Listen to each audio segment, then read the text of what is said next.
And a very good morning to our chief guest, respected Frank W. Baker, sir. So today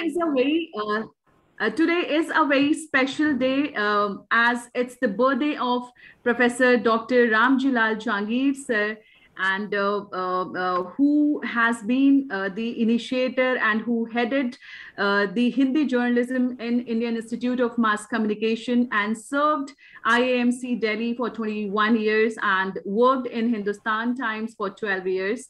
So he is basically a true inspiration behind this multilingual audio-visual media dictionary for taking media literacy to the masses in their own language and dialects. And he always loved to celebrate his birthday with intellectual discussions like this rather than cake cutting. So many happy returns of the day to respected Dr. Ramjilal Jahangir, sir. He turned 81 today and he is very healthy. We wish him a very healthy birthday today. And we always need inspiration and motivation, support from a person like Professor Dr. Ramjilal Jahangir.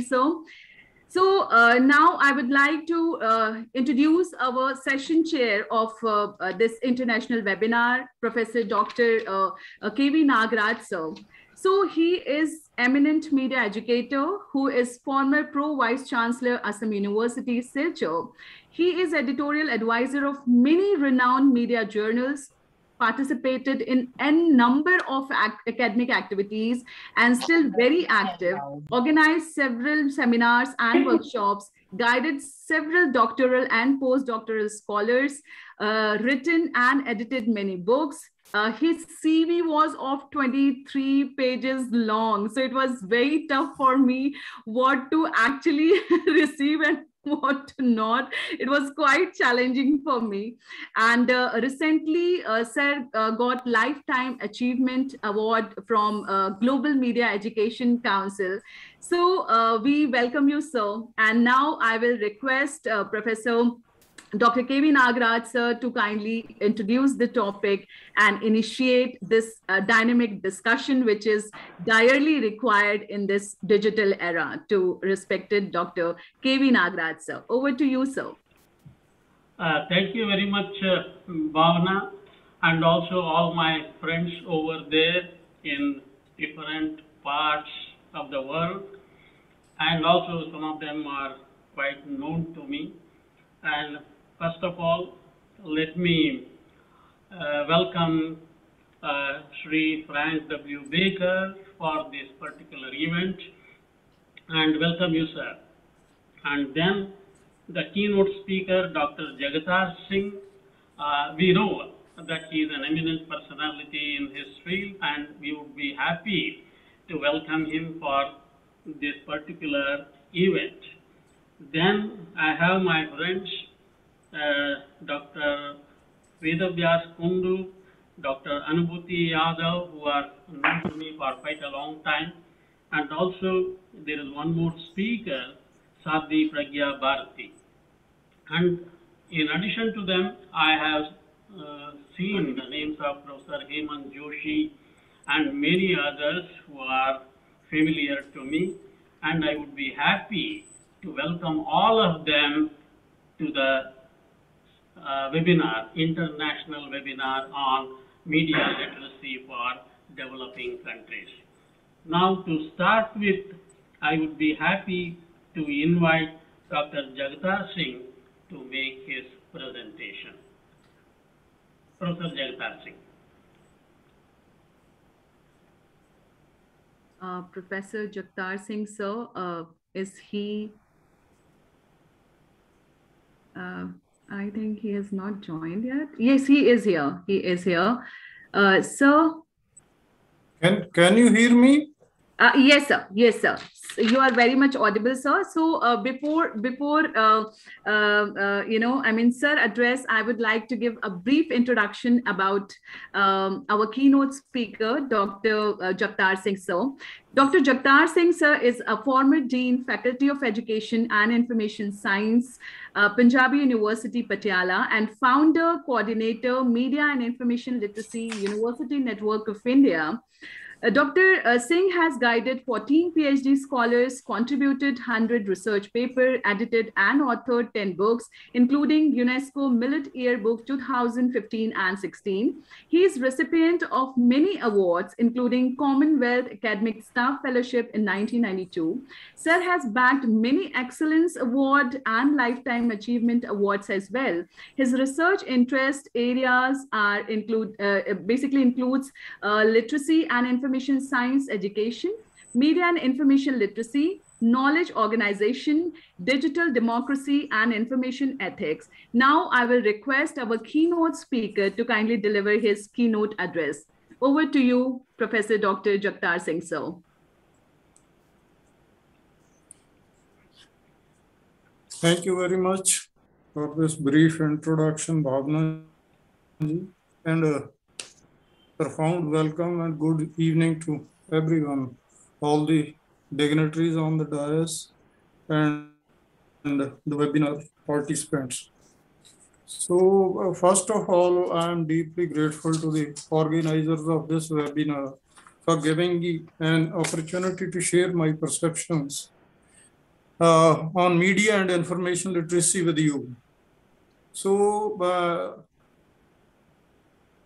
first of all, I want to tell you that my keynote address will be focused on 5 Ws and H1. So what is information literacy and what is media and information literacy? So what is the context? Before that, we should be clear about information need, and information literacy, then our movement toward media and information literacy.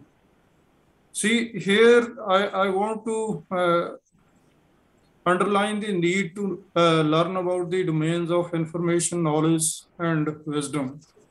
So this is movement of society from nomadic society to agricultural society to industrial society to information society, then knowledge society, and today we are talking of this attention society, where everybody is trying to seek attention of the other. If we are not able to seek attention of the other, it means we are not going to get our share or success, or we cannot thrive and survive in this world. So information basically is a critical resource. It can make or mar your future. So today there is a lot of information overload, and the information seeker is overwhelmed. And then there is a lot of misinformation, disinformation, malinformation, and fake news, hate speech, conspiracy theories, deepfake, many things we are knowing. So when we are saying information is a critical need, then we should also be clear about our information need. What is information need?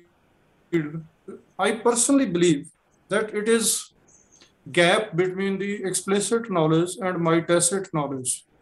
So sometimes, I want to make a decision, but that information is not available to me. So I go to the recorded knowledge or explicit knowledge, and there I try to get the information. But the quality of my decision will depend upon the quality of information available to me. So that's why we are today promoting information literacy and media and information literacy. Because even if you are sitting in the examination, if your answer is wrong, you will get 0 credit. But if your information is right, accurate, then you will get good marks. So that's why. So domain of information is decision making and eliminating uncertainty and improve the quality of one's life. Whether we are obtaining any of the 4 goals, personal goal, professional goal, social goal, and occupational or institutional goals, We need information. And what is information literacy? Basically, most of you know it is the ability, it is the competence to define your information need, and then to be aware of the sources of information, terminology associated with your information need, and then you have to select the best of the best information source, retrieve that information, evaluate that information, and finally use that information ethically and legally. So that is information literacy. What is information literacy? Now, why we want to promote information literacy? We want to promote information literacy because we want to empower individuals, we want to empower institutions, we want to empower communities, and we want to empower the society at large. Because three dimensions are important, and these are, we can say, freedom, privacy, security, justice, and peace. These are 5 dimensions which are necessary for peaceful coexistence and sustainable development.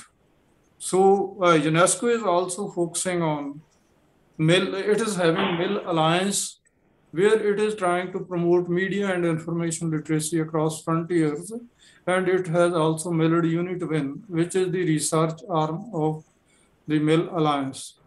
But now, before moving towards media and information literacy, I want to tell you that UNESCO has Information for All program, and it has 6 priority areas. And one of the priority areas is information literacy. And the term information literacy was used for the first time by Paul Jaworski in 1974. Where he then, since you see, since 1974, we are struggling with this concept and practice of information literacy and media and information literacy. Unfortunately, media and information literacy or information literacy has not gained ground in the developing countries like India.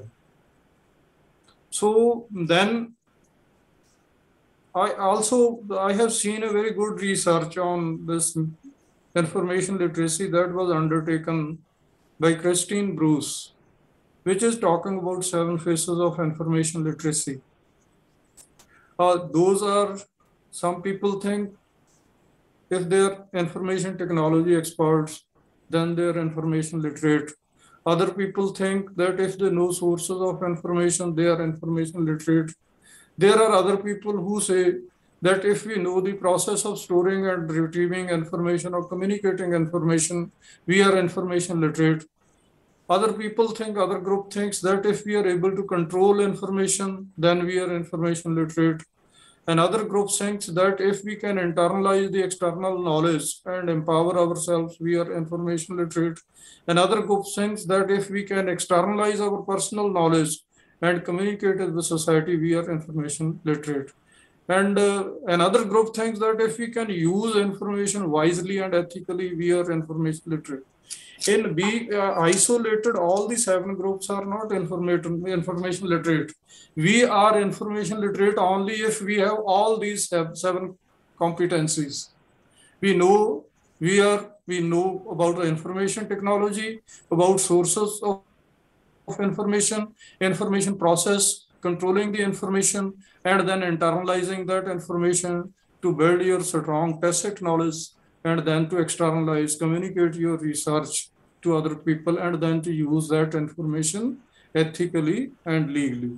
So in that context, there have been various models, Big 6 model, and then we also developed Empowering 8 model of information literacy.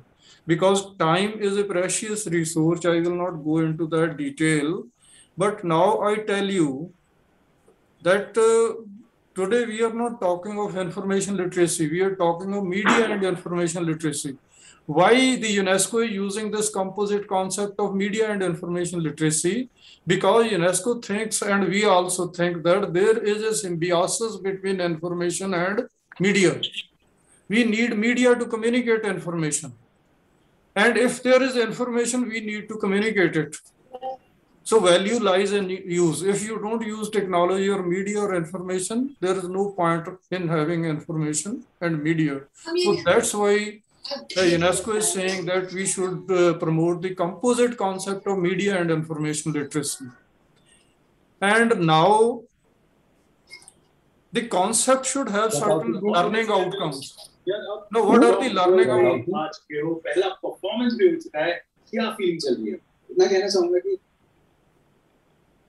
Hello, am I audible?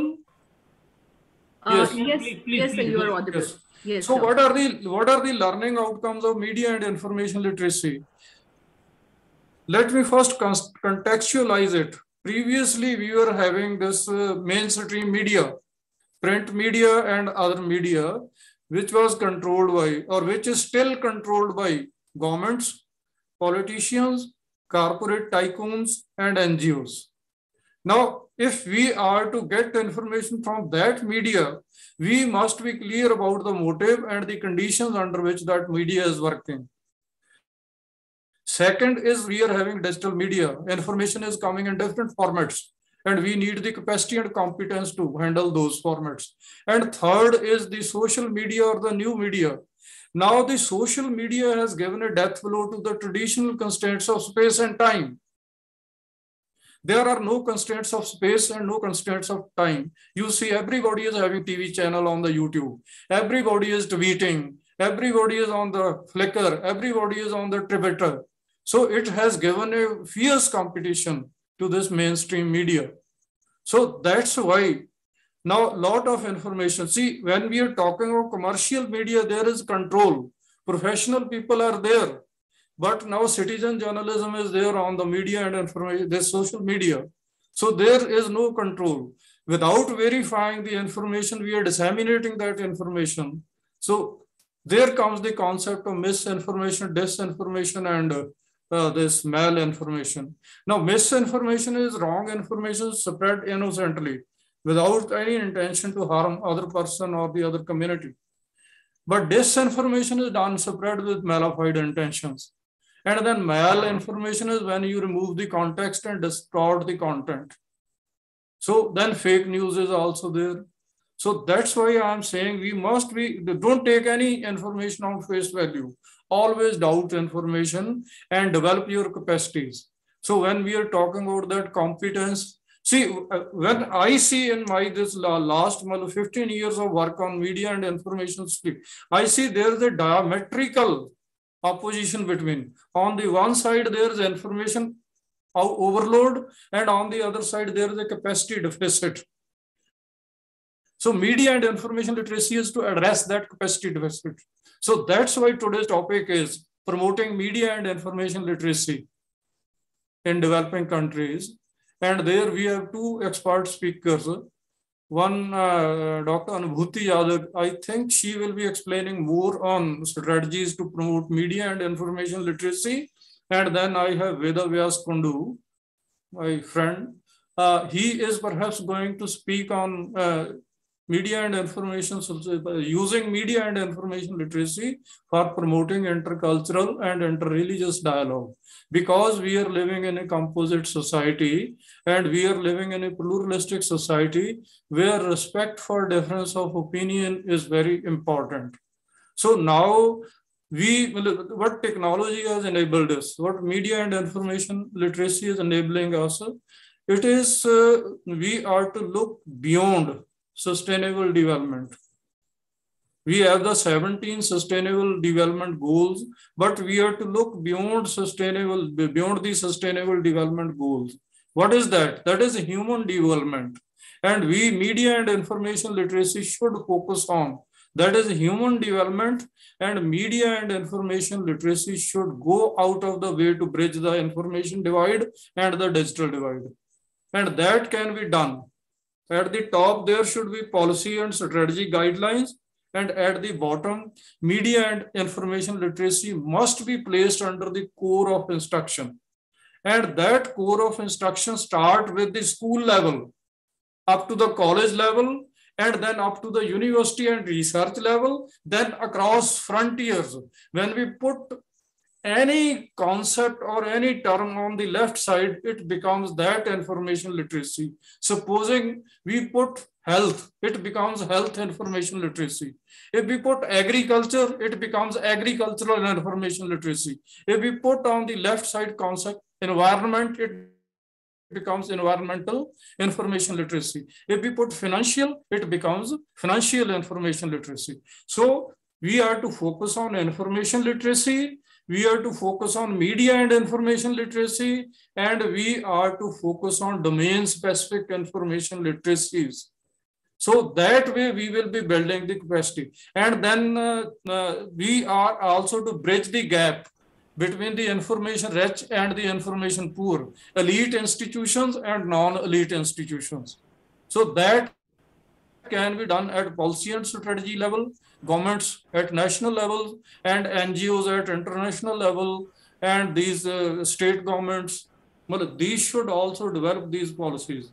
And then if we are having national educational policies, media and information literacy must become integral part of the curriculum, at least 2 courses, and accreditation of the courses should make it necessary that if media and information literacy is promoted, because the basic thing is good governance. And good governance is possible only when the citizen participation is there. Citizens will be only able to participate when they have the media and information literacy capacity, when they are able to build their opinion. Now, mainstream media, social media, people are trying to influence the opinion of the masses. They want to change the behavior of the people in their favor. So that's why the citizens must be competent. So media and information literacy must enhance the awareness and understanding of the people. Then we should have policies in place and strategies in place. So I have been working with UNESCO since last 15 years.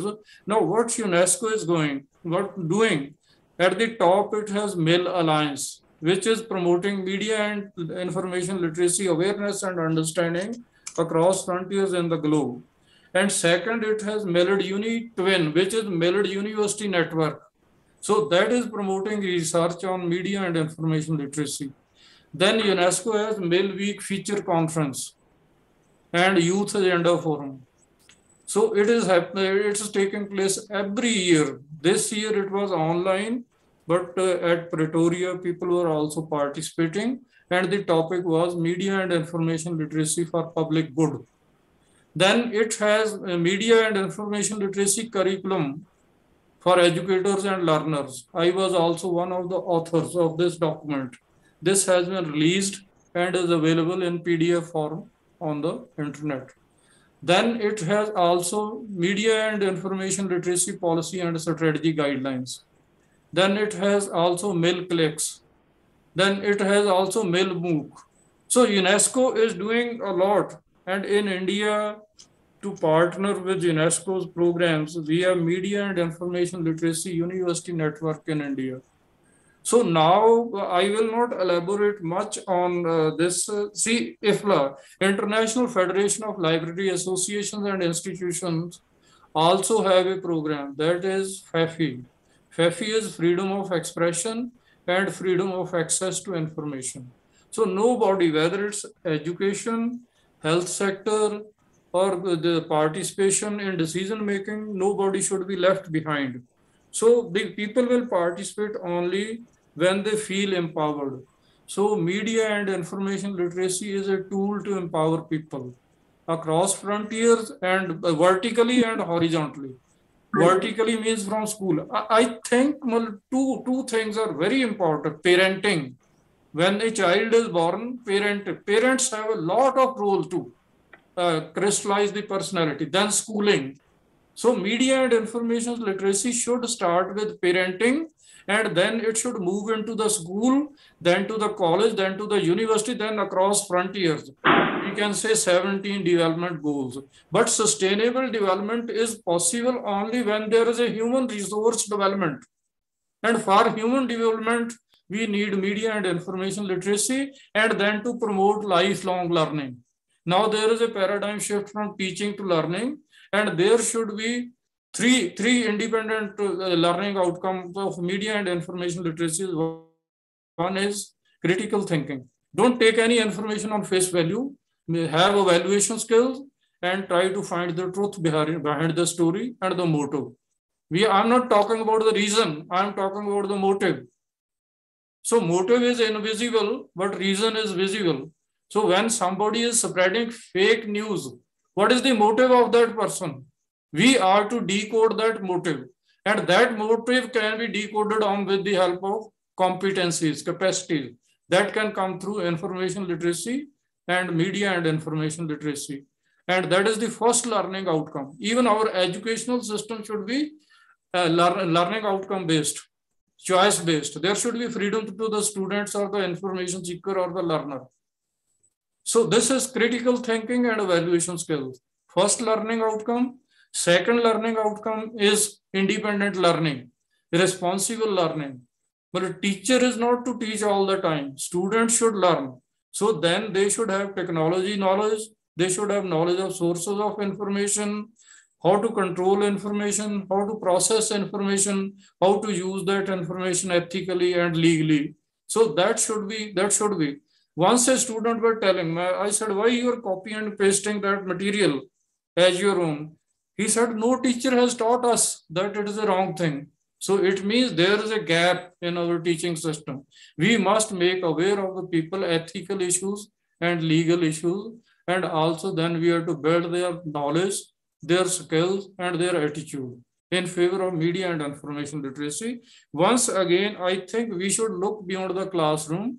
We should shift the education to the learners, and learner must be told how to learn, how to unlearn and how to relearn. And then we should categorize what is formal learning, what is informal learning, and what is this non-formal learning. And learning is a bottom-up system and education is top-down system. So there should be a hybrid system of learning and education. Teacher should be facilitator only. Well, before concluding, I want to say that media and information literacy should focus on critical thinking, independent learning, the self-regulation, because on media, social media, there is no regulation. It is free for all. Anybody is spreading, flashing information without verifying. Self-regulation is needed there. Then freedom of expression, freedom of access to information, affordability, privacy and security of data. That is also very important. We can become aware of privacy and security of data through this media and information literacy also. And then the ultimate goal is peaceful coexistence, human development and sustainable development. We don't want any boundaries. We want to liberate the human beings and societies from boundaries and colonies. But that's possible only by empowering the people with media and information literacy skills. I have told about two main strategies, three. One is policy and strategy at national level, and then placing the media and information literacy at every educational level, then lifelong learning. We should have training workshops, etc. And this Bhavna and his team is doing a very good work. So we have to develop the tools, multilingual, pluralistic society. Every community has its own language, and they are doing a very good work. They are developing media dictionary, and there are 11 versions that we will discuss later on. So we are to see, if we are depending only on English language, there will be limited communication and sharing of knowledge. But if we are having such system with the algorithms or artificial intelligence or with human intervention, that all the regional local languages also taken into consideration to the mainstream, only then communication will take place across frontiers. So there are many things which I was only to set the direction that next two speakers will take it further. Anubhuti Jadhav will speak on strategies, and Veda Vyas Kundu will be speaking on in pluralistic society, how we can ensure peaceful coexistence and Sir, kindly unmute yourself. Actually, I think, yes, host. Thank you very much. Thank you.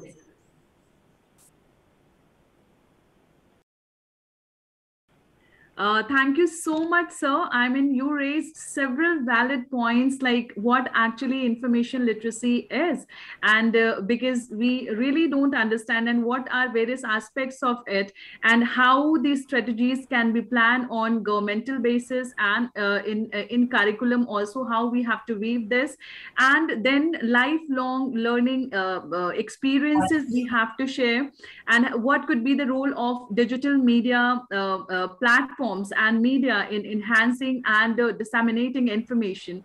And we have to also understand what is the basic difference between misinformation, disinformation, what is malinformation, and what are various manipulated information, and how basically, because there are we are just struggling with the bombardment of information too. So I think it's really quite a tough challenge for us to basically build the capacity and competency. So we have to think about it and we have to practice on it. So now I would request our invited speaker, and before that I would like to introduce our invited speaker, and he is Dr. Vedabhyas Kundu. So Dr. Vedabhyas Kundu is the program officer with Gandhi Smriti and Darshan Samiti since 2002. He conducts workshops, delivers lectures and talks on different dimensions of Gandhian philosophy. Dr. Kundu's area of interest are media and information literacy, for peace, non-violent conflict resolution, and then non-violent communication, and many more. He writes extensively for different journals and chapters in different books, nationally and internationally. For his contribution to promote non-violent communication during pandemic in 2020, Delhi Journalist Association awarded him with Corona Warrior Award. So now Sir will be focusing on media and information literacy strategies to promote intercultural and interreligious dialogue. Over to you, sir. Thank you, Dr. Bhavna. It is a great honor for me to be in this dialogue, and with the blessings of my guru, my sir, Professor Nagraj, under whom I had the honor of completing my PhD. Also, Dr. Jagtas Singh sir, who has been a mentor to me, and we have done so many programs together. Good friend, Dr. Anubhuti Yadav. We have been trying to work on different elements of media literacy, I think, for the last more than a decade now. And Dr. Frank Baker and all senior people who are there in this dialogue.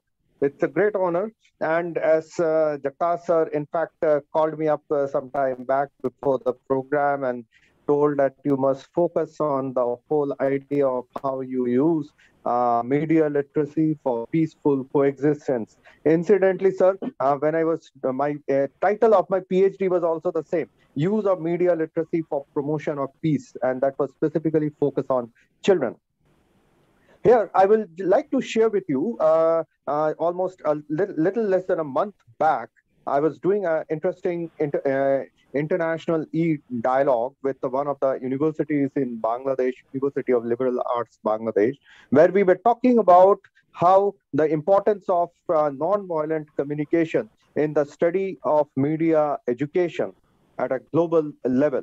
And we had very esteemed speakers right from Sweden to Philippines, to Thailand, to India, and of course, Bangladesh. And there we were talking on how important it is to promote the idea of intercultural dialogue, interfaith dialogue, and dialogues at every level, and the role of media education, and also in the realm of media literacy education in promotion of that. In fact, we were talking about how the existing media education curriculum doesn't have much space. It is so overwhelmed by the idea of media violence and its effects, that, and also the news value that we have. We focus more on violence rather than the whole idea of peaceful coexistence, non-violence, and these areas.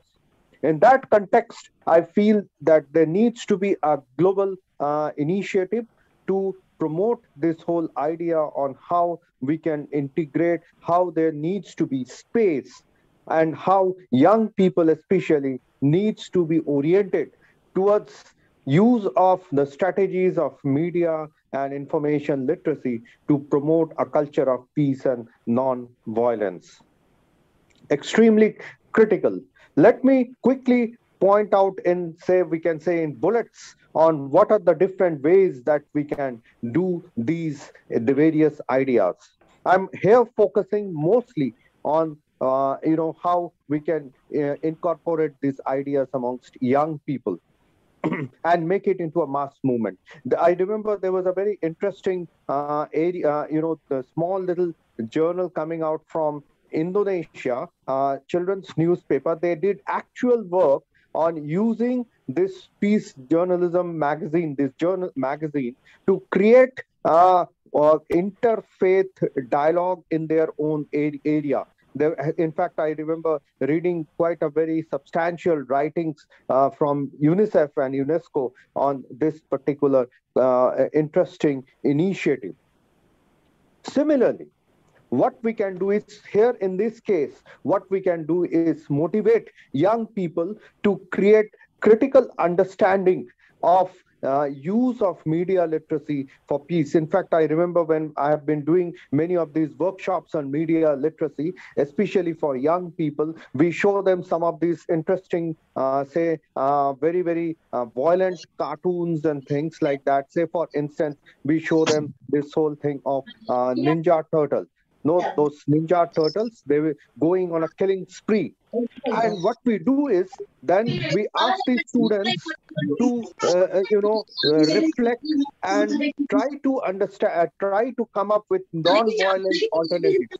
Say, for instance, we ask one of the students, think of yourself to be a Ninja Gandhi and how you come out of that whole situation without killing anyone. How you can bring in an whole idea of, bringing in non-violent alternatives to that whole process.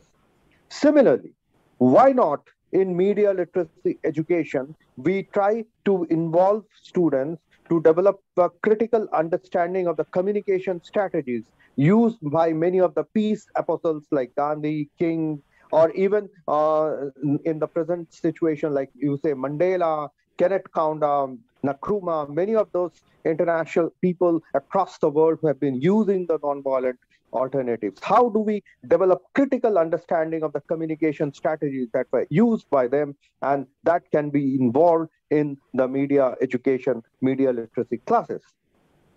Then, of course, it has been my favorite subject for quite some time now, and I've been conducting these workshops across with different universities across the world, and especially with the online medium, the whole idea of nonviolent communication. It has to be an integral part of any media literacy program. Unless and until it is an integral part of media literacy education, we can't bring young people, as Jakarta pointed out, the need for pluralistic understanding, the importance of multiversality. In fact, when I was discussing with Nagraj this whole idea with the, that we were going to have with this university in Bangladesh, he came up with, we have this ideas of universal values, but here Nagraj sir was talking about multiversal values. And that is possible when we bring in these notions of nonviolent communication into the media education and media literacy curriculum and process. So that is yet another important aspect that needs to be looked at. And then we have the get the young people to really decode many of those issues of non-violent strategies that are used in our daily lives when our communication processes. How we can use some of these tools to develop greater dialogues between people. So that is another important aspect. So these are some of the very, very important ingredients that we need to bring in our whole understanding of media literacy. So also, when we are talking of media literacy, we talk of development of critical citizenship, critical learning processes. So in today's environment, how young people could explore make it an exploratory process, make it an experiential process to develop non-violent alternatives using the tools of media and information literacy.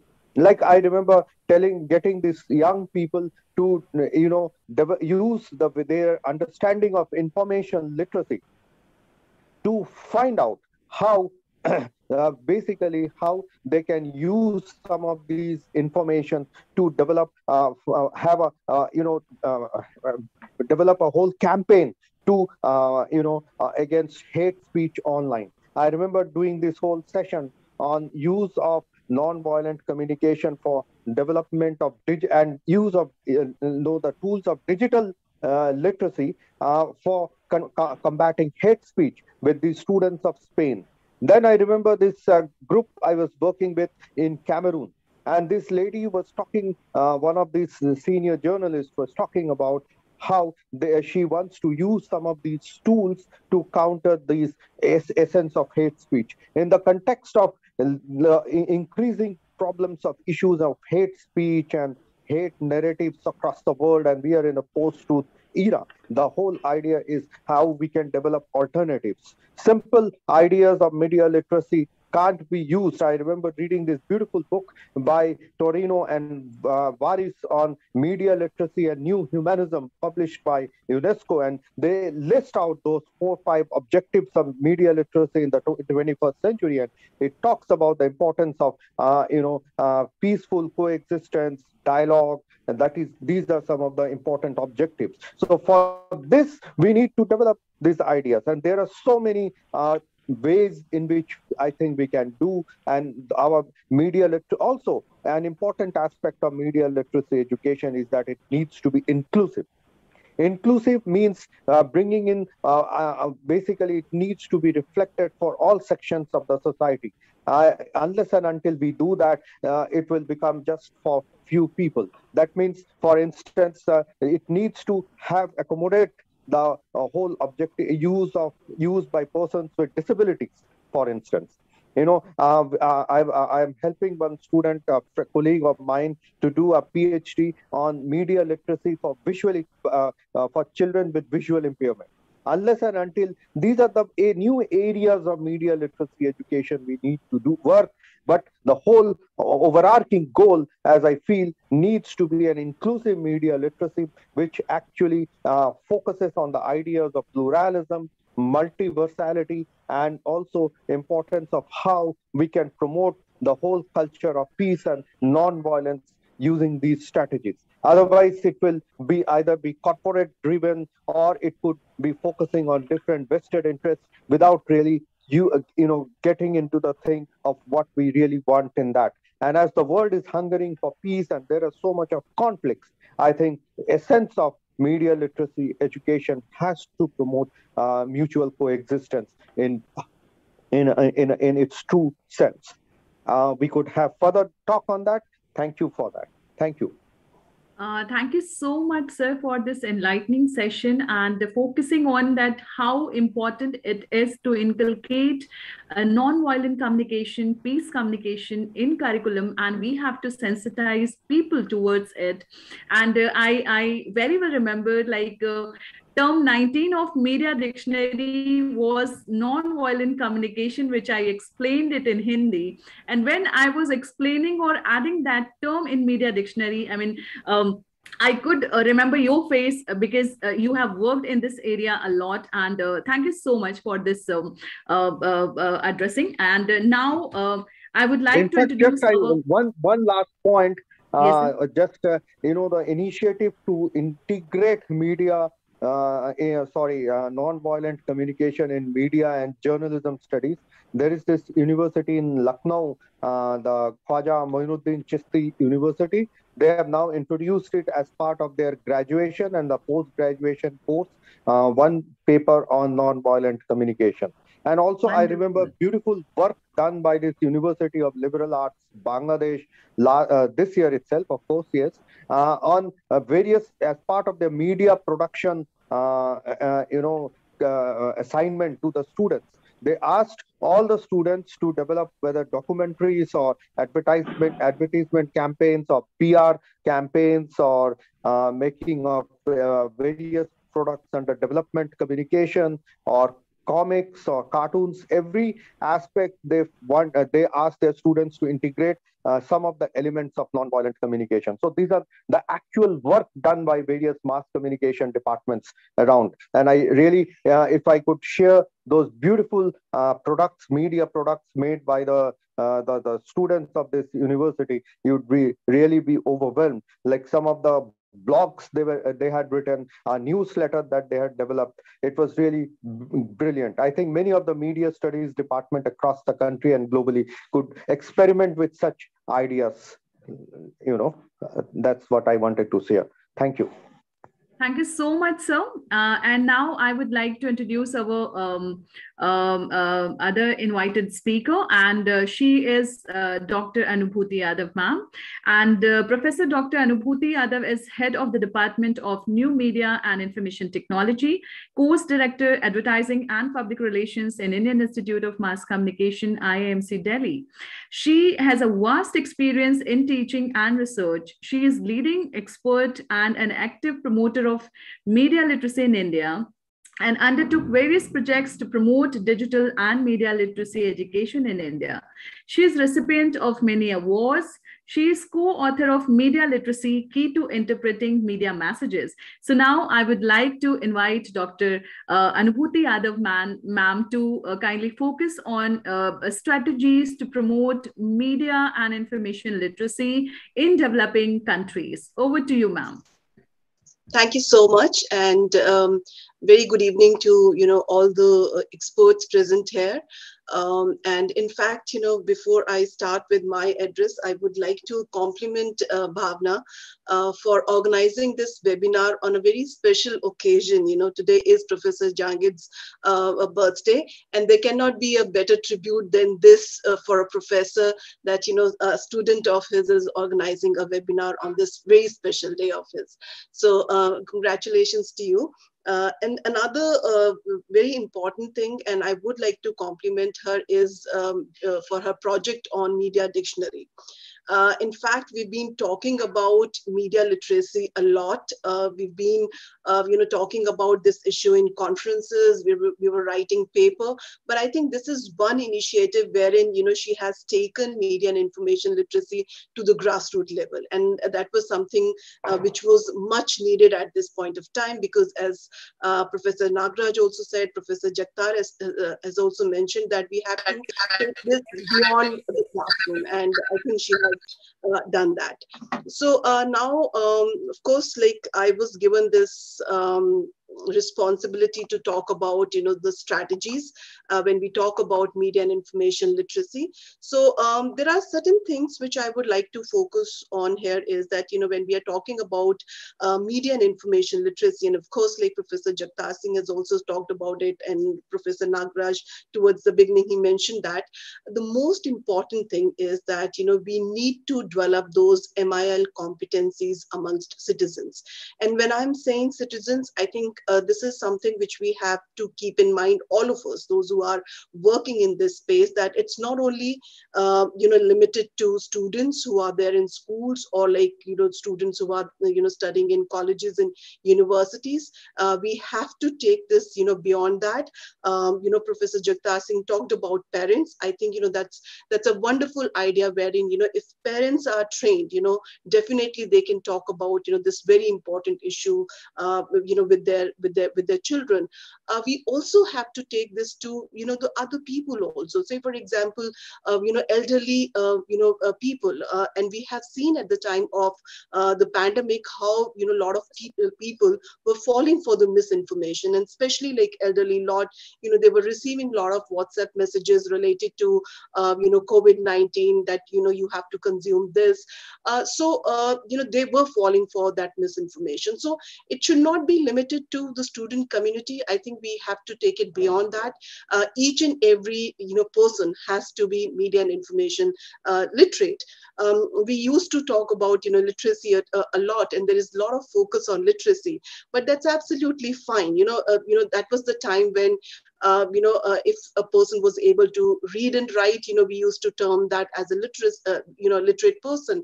But now I think we are receiving information from variety of sources. Many of us, we are even consuming news from our social media platforms. So now media and information literacy is as important as the literacy which we used to talk about. And of course, it has to be taken to, the wider audience, should not be limited to student community. That is one thing which I wanted to emphasize upon. Another one is when we are talking about, MIL competencies, we need to be very, very clear, what competencies are we talking about. And this is something which is applicable for everyone. So we are talking about, accessing, people should be, in a position to access information from variety of sources, right? They should know, say, for example, if someone wants to have information on COVID-19 or pandemic or vaccination, they should know like what are those credible sources from where they should access this information on. So first competency is access, they should be aware of it. Second is analyze and evaluate. So whatever messages, which are coming from mainstream media or social media. When we talk about mainstream, at least, as one of the speakers said before, there are certain checks and balances. We know that there is a process, but, there's a lot of information which is also coming from social media.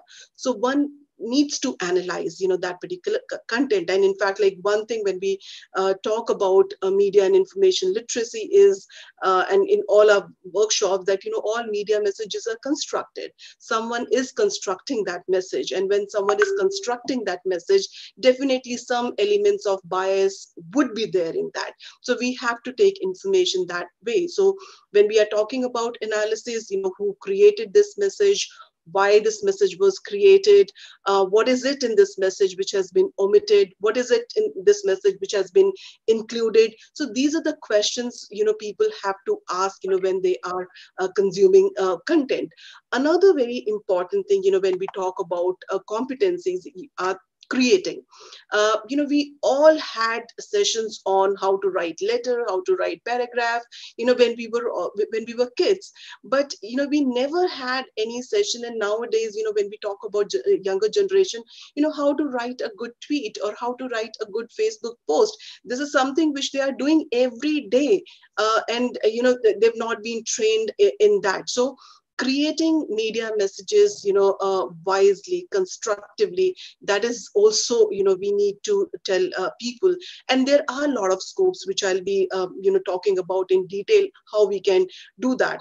Then, of course, reflect, which means you have to reflect on your own behavior, how you are consuming media messages, how you are creating media messages, and how you are disseminating those messages. So the reflect is another one. And then, of course, act. That's the most important thing, which means we keep criticizing a lot that, there are a lot of issues with advertisement. This is something which is obscene and, this is not in good taste. But what are we doing about it? All the, media formats, if you can take, say, for example, if you talk about advertising, that, Advertising Standard Council of India is there. So if in case, you are, you don't like one particular advertisement, or if you think that, you need to complain against that advertisement, there is a form there. Similarly, for the broadcast, for the news, it's there. Similarly, for press, it's there. Even like when we talk about social media platform, when you talk about Facebook post, when you talk about a tweet, you can report against, all this content. So this is something, which is very important. So not just talking about it. So whenever you feel that there is something wrong, one needs to act on that. One needs to, complain against that particular content. So these are competencies, which are needed in, any society, and especially like in a in a country like India, wherein, the media is very vibrant here. We're talking about a country wherein, we have 70,000 plus newspapers. We're talking about a country wherein we have 625, satellite channels, and, there are so many news channels. And of course, if you look at the population of our country, 560 million people are there who are connected with the internet, which means that they might be accessing, Facebook, creating content there, consuming content from there. So definitely, everyone needs to be media and information literate, and these are the competencies they should, have, MIL competencies. Now, the question arises how it can be done. And it's a big question, and it is something which is very, very challenging. And as my friend Bajmc Kundu has mentioned, that we've been working in this space for the last 10, 15 years. And till now, if you ask me, like, what difference have we made? Yes, little bit we were able to do, but still we feel that, we were not able to, mainstream media and information literacy, whether it's school education or whether it's, college education. Whatever we are doing it in our own personal capacities. Some of the projects have been wonderful. We made, a lot of difference. We brought in, a lot of teachers on one platform wherein they started talking about it. But still, I feel that, the lot needs to be done in this particular space. Now, how it can be done?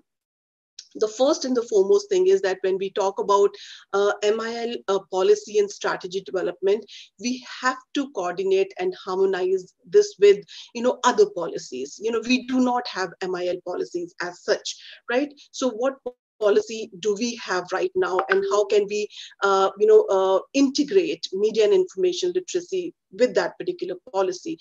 We all know that national education policy is being implemented right now, right? So people have started working towards it.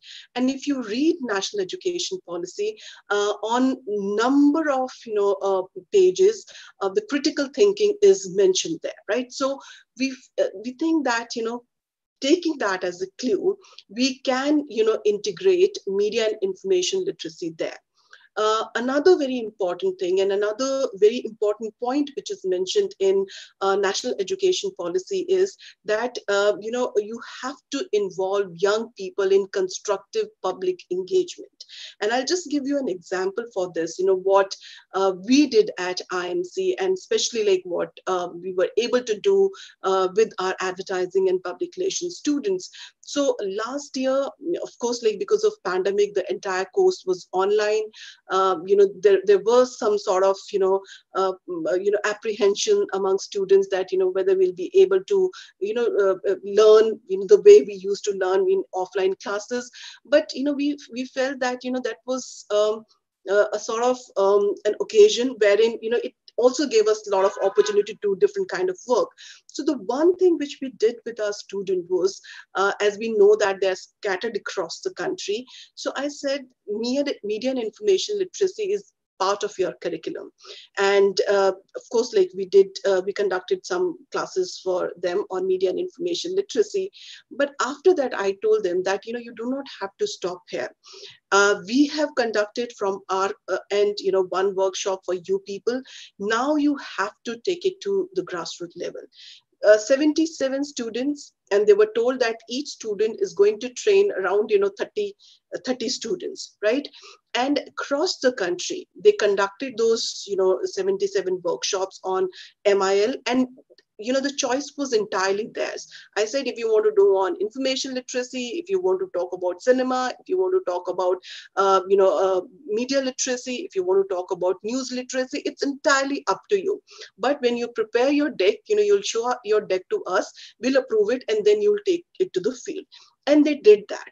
And this way, what we did, and which I think we couldn't, we were not able to do in last 10 years. In a year, we actually trained around 2,000 people, because then there was a change. The students were conducting workshops, and then they were motivating others to conduct that particular, workshop for the people. And the kind of feedback which, these students got from the people, because that was the time when it was needed the most. People were limited to their homes. They were getting a lot of information. Half of the information was not right, which was coming through social media, and they needed those sort of workshops at that point of time.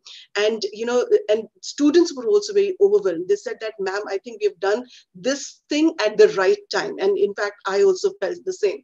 So this is something which we have to do. One, we have to integrate it with, the other policies. In India, of course, national education policy is being implemented. We have a scope here. We have that opportunity here. And this time, I think, if we take it seriously, we'll be able to do a lot. Another very important thing, when we talk about strategy, is the collaboration. There are a lot of people who are working in this space. And this is something which I keep mentioning, because I am working with each one of them separately. And I really appreciate the kind of work they're doing. For example, you have a Fakshala, which is a media and information literacy program, which was started by Internews.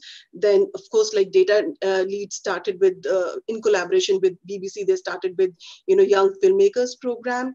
Then you have, there is Dr. Jitendra Nagpal, who has started, one particular program.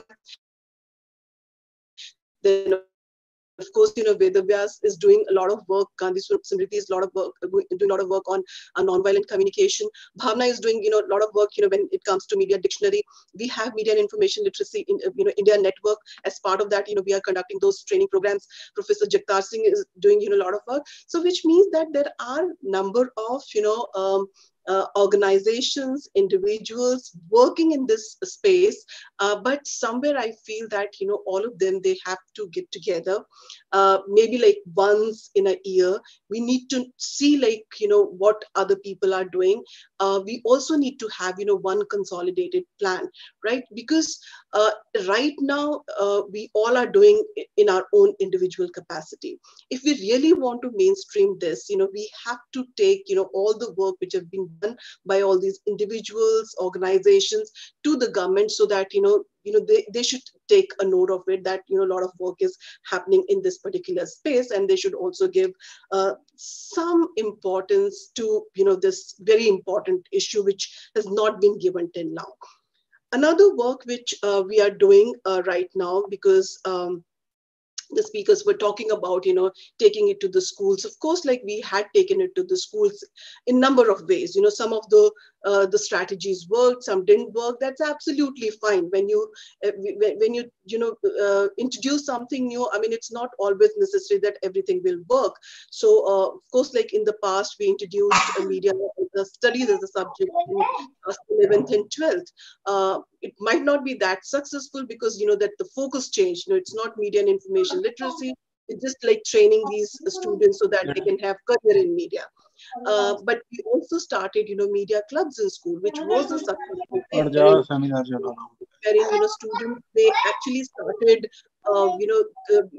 making their own newspapers, their documentaries, and that was a wonderful initiative. Another thing which we are doing right now, because then CBSE, that's the Central Board for Secondary Education, and they are responsible for the school education. They approached me and they said that we need to develop curriculum. I said, see, if you want to develop a curriculum for class 11th and 12th, the way we had done it in the past, I'm not interested, because media and information literacy is not only, training students so that they can have career in media. It should be like how, they should consume media messages wisely. And I strongly feel that it has to start very early, rather than in grade 11th and 12th. So right now we have actually developed a book for the students from class 7th to 9th, and that's on media and information literacy. We're calling it media studies, being media and information literate, and that should be out very soon. So that's another initiative which we have actually worked on, and these are the strategies which we are using to mainstream media and information literacy in our country. some of the strategies worked, some didn't, but that's absolutely fine. I think, we have to keep going with this. But the most important thing is collaboration. We all need to collaborate. We all need to know like what, the other person is working in this, space. And of course, UNESCO has done a lot of work. We keep, taking inspiration from, the kind of work they're doing. They have, MIL curriculum for teachers. Those teachers who are, attending this webinar, must like, read that particular curriculum. Then they also have the global MIL assessment framework, which is also very important. Then they have guidelines for the broadcasters to promote media and information literacy. So all these documents are available on internet. And of course, they have, MOOC, which Professor Jagtar Singh has mentioned, and they keep on organizing, annual conferences on, media and information literacy. So one very last point, because we are talking about, strategies and how we can have, different initiatives, which can promote media and information literacy. This year I was part of, the Global MIL Award. Of course, like that is something which has been constituted by UNESCO MIL Alliance. And in that, I got the opportunity to see some of the good work in media and information literacy. And let me tell you one thing, most of the work which I saw, because I might not have seen, all of them, they were all done by young people. And this is the most important thing, that if we really want media and information literacy to reach grassroots level, we have to involve young people in that. How we are going to involve it, teachers can find out their own way and means of doing it. We have done it, and I strongly feel that was a successful thing. But somewhere we need to involve young people as a trainer for media and information literacy if we really want it to reach, grassroots level. So this is all I have to share with you. I wanted to share things from my own experiences, and of course, like all the speakers are sharing their experiences. But I think this is something which is very, very important. And once again, thanks to Bhavna for providing this platform. We've been talking about collaboration. We've been talking about experience sharing. I think these are the platforms from where we can share all our experiences and learn from each other. So thank you so much. Thank you so much, ma'am. You very well said that we have to engage young minds so that they can, have the constructive engagement with the public. And it was a wonderful initiative which was taken by teachers like you, basically to motivate students so that they can conduct workshop. Whatever they have learned, they should just disseminate that information with the, in their circle or with the public. So it was really good initiative. And apart from curriculum, yes, we have to include the society, because when we talk about India, India is a heterogeneous country where we are having the diversity.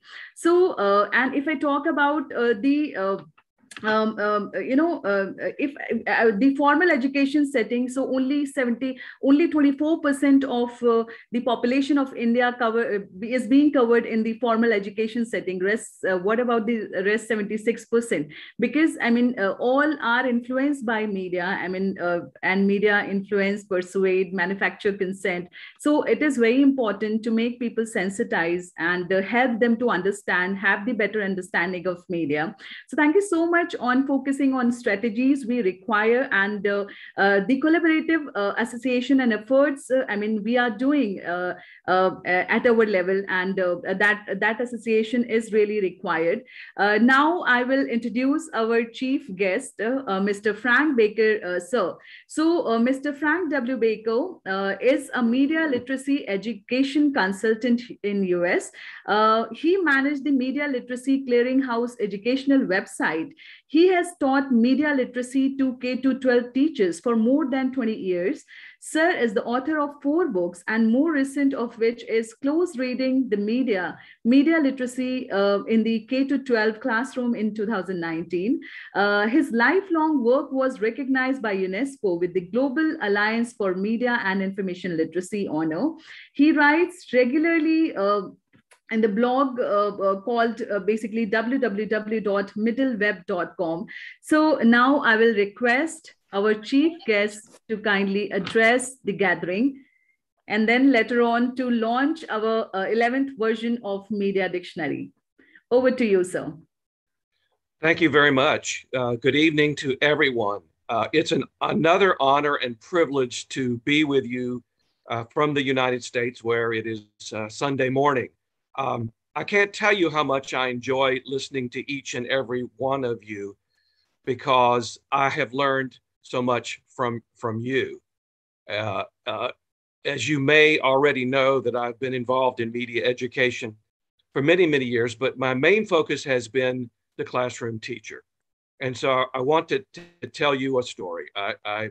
Part of my beginning career was working for the large public school system in Orlando, Florida, where I worked at the school district office in what was called the Media Center. And I was in charge of purchasing films and videos for the teachers. So that opportunity got me very close to curriculum, since I was purchasing the material that they would use in the classroom. After being in that position for about 2 years, I asked the superintendent, could I leave the office and go sit in some classrooms and watch as those teachers used these materials? So at the end of a week, I'm writing a report for the superintendent of schools. And I'm really frustrated, because at the end of the week, I had not witnessed any teacher engaging students in any pre-viewing skills, critical viewing skills. And those of you who are in higher education, you probably know the phrase critical viewing skills, but I do not find that phrase in textbooks today, which is unfortunate. So the teachers did not ask students any questions before they played the media. The teacher did not introduce any vocabulary that the student might hear in the media. The teacher did not call student attention to any visuals that they might see. And at the end of the media, I didn't see one teacher ask students for any understanding post-viewing. And so I was really bothered by this. I mean, here we use visual media in the classroom, yet teachers don't seem to be prepared to use it properly. And I began to investigate critical viewing skills. And those of you who have been in this field as long as I have know that critical viewing skills is a big part of media literacy. I started a media literacy website, which I think some of you know, the Media Literacy Clearinghouse. And on that website, I've divided it into sections. So what does media literacy have to do with math? What does media literacy have to do with history? What does media literacy have to do with science, etc.?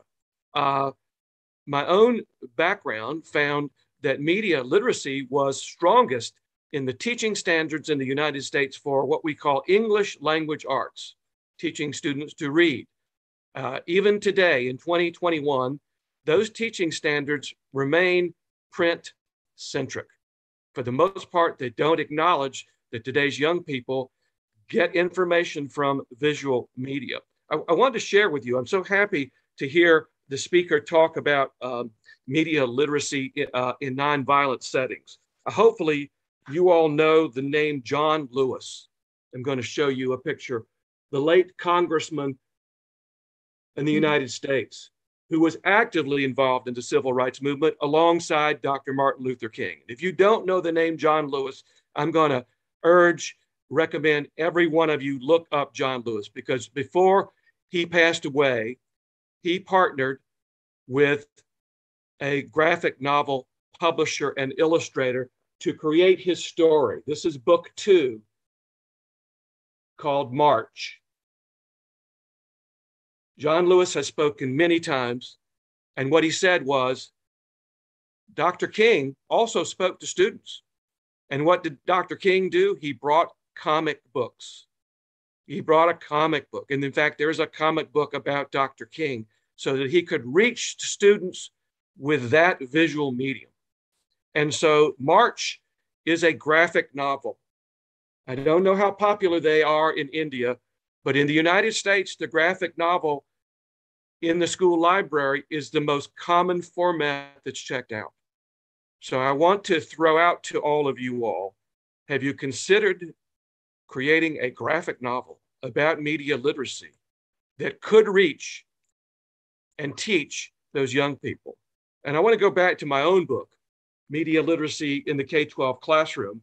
I know that one of the professors has worked with one of my colleagues to translate his book for Indian audiences. And I would invite one of your partners to think about taking my book and translating it for teachers. So this is a book that I wrote specifically for teachers. It's in its second edition, Media Literacy in the K-12 Classroom. The publisher is ISTE, I-S-T-E. In this book, I concentrate on three specific areas: visual literacy, advertising, and moving images. And so my workshops with teachers for the last 20 years always include those three elements. Visual literacy, because students need to learn how to read, deconstruct, analyze, and interpret the visual image, whether it's a billboard, whether it's a magazine cover, whether it's a photograph. And in advertising, they see advertising as they come to and from school. They see it on social media. They see it on television. Here in the United States, for example, we are in the month of November. Our television screens are airing commercials primarily aimed at children for fast food, junk food, and for toys.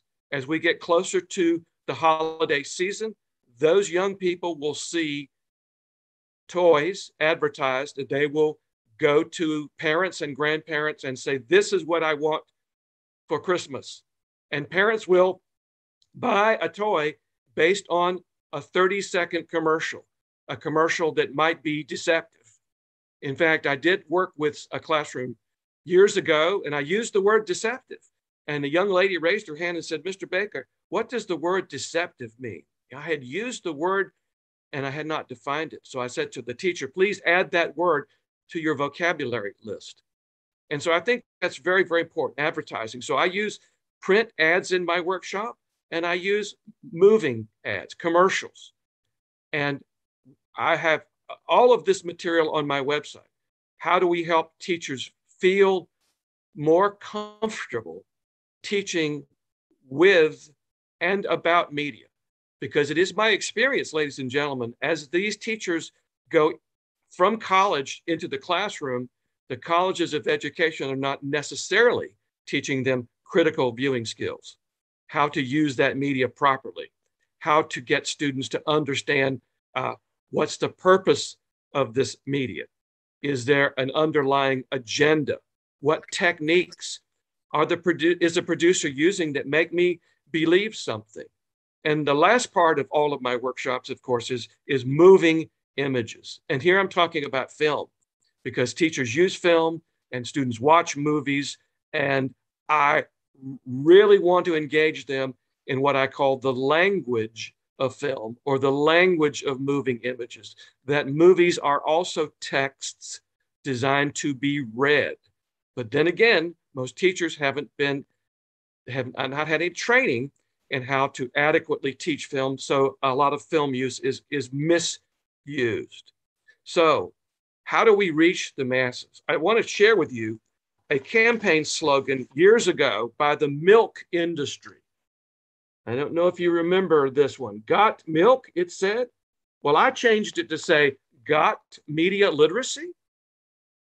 And if you don't have media literacy, how do you get it?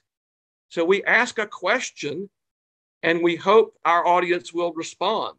And then I took the famous Uncle Sam, Uncle Sam. And I added, only you can prevent media illiteracy, right? It is your responsibility. And who is you?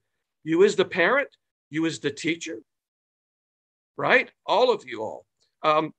Lately, I'm very much interested in getting the religious clergy who every Sunday, they have a sermon to large audiences, face to face and on television. Why can't our clergy begin to address media literacy with their congregants, right? Taking the message to the masses. So when I first started teaching media literacy, I was in Orlando with the public school system, and I was frequently in the school library. And so I would scan the bookshelves, looking at the books for students. And I found very few books about media. That told me that the librarians are not purchasing books about media because media is not taught. So I began to look at what we call the teaching standards. What are the teachers in the United States supposed to be teaching? And we, in fact, did a study, and we found that media literacy was strongest in the English language arts, in history, and in health. But that does not mean media literacy is not important outside those disciplines. I spoke to some math teachers several years ago, and I asked those math teachers, do you know what a television rating is? No one knew. Every week here in the United States, the major company, Nielsen, issues the television ratings. Which television show got the largest audiences, right? American Idol got a 34.7 rating. To the math teachers, I said, what does that mean? They didn't know. Well, that number is a percentage. And we can engage students because we know they watch television. Those television shows are rated. I know that they are rated in India. And what do the ratings mean? Who pays attention to ratings, right? Why are those numbers important? And I have a whole section on my website devoted to teaching television ratings. So I believe that media is a lens through which we understand our world, a lens through which we understand our world. And I think that's very, very important. And so I also believe that we need to take the message to the decision makers. So the school administrators, if they don't know what media literacy is, how do we reach them? How do we as media educators begin to think like an advertiser? How do I get my product in front of their eyes? Who is going to write a column or a blog post that's going to reach the school administrators? Who is going to write a column or a blog post that's going to reach the teachers of English, the teachers of history, the teachers of health, the teachers of math, teachers of science? We have to think about how do we reach them. And if you are to start a campaign to reach the masses, of course, if you're an advertiser, you're going to use every medium in the book: print, radio, video, right? Every possible medium. And so you all know that. This advertising provides a model for how to reach the masses. Companies like Coca-Cola and McDonald's have done it for years, and as has Disney, because Disney has already branded our young people with its programming, right, as well. And so I'm a strong advocate for starting to teach media literacy at the very young age. It can be done if teachers feel comfortable and if they have the material. And I really hope someone will reach out to me about translating this into the local language, because it's designed to be used by the classroom teacher.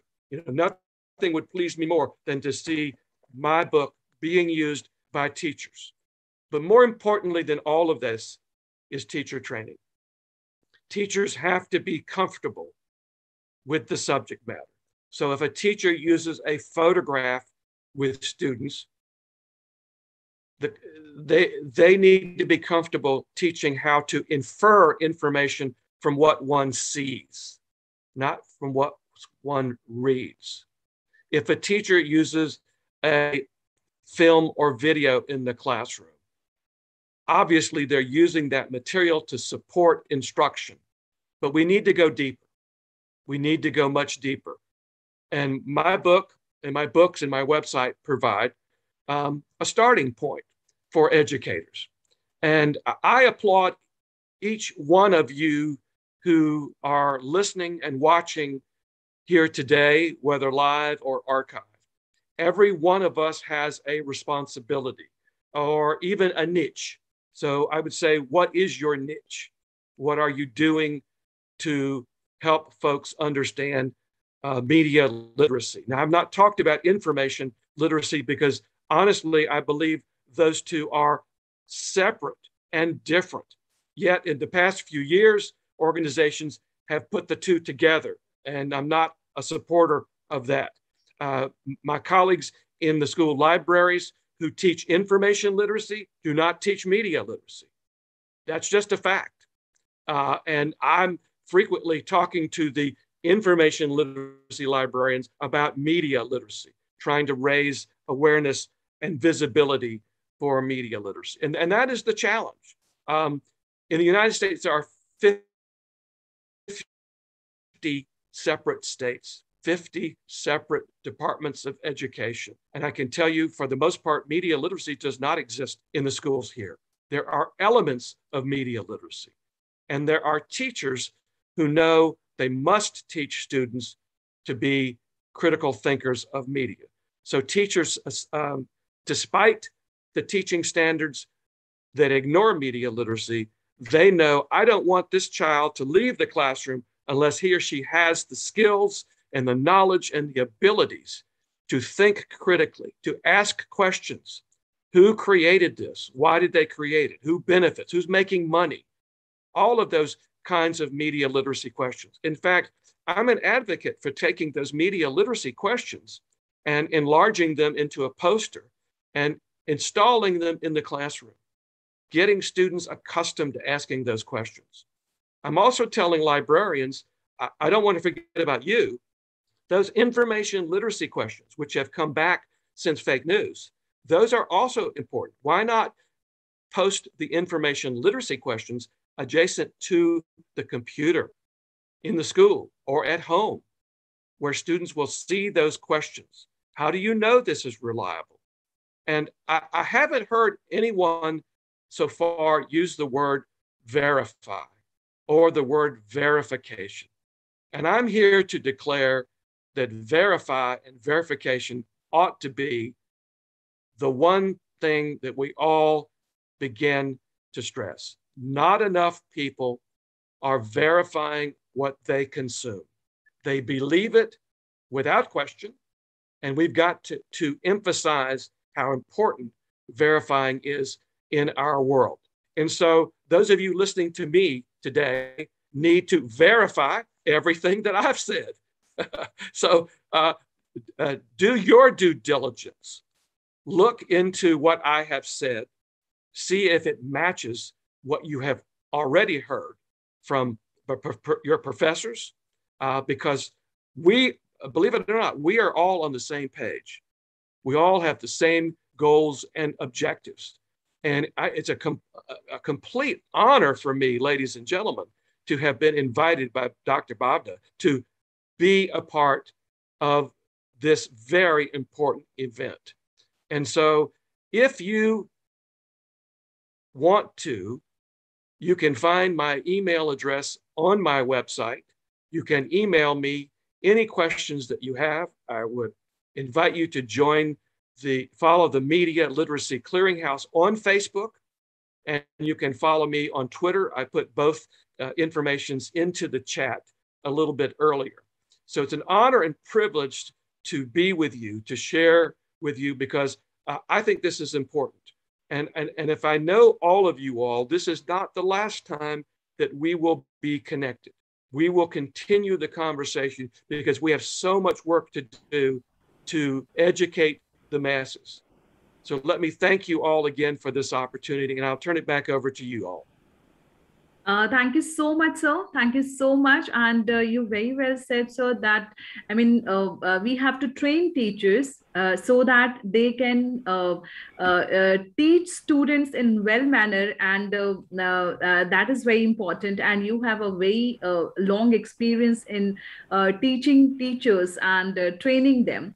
Now I will request Professor Dr. Jagtar Singh, sir, to kindly if he can basically launch our 11th version of Media Dictionary, and that will be in Rajasthani. And before that, I would like to basically introduce what actually Media Dictionary is. So Media Dictionary is an audio-visual multilingual dictionary, which was initiated on 15th of March 2021 in Hindi. And then later on, we thought, I mean, it won't be feasible for people to understand media in better manner and decoding media messages and learn it unless we don't reach people in their own languages and dialects. So this was the idea of Professor Dr. Ramjilal Jangir, sir, whose birthday is today. And on this special eve, we are organizing this international webinar on promoting media and information literacy in developing countries. So we are going to introduce his video, and he is going to introduce this Rajasthani version of Media Dictionary. So now over to respected Dr. Jagtar Singh, sir, to kindly launch this version. Thank you very much, Bhavna ji. Let me share and launch this 11th version, Rajasthani version of this Media Dictionary. You are doing very good work because it's very important to improve conceptual access. So let us launch it now.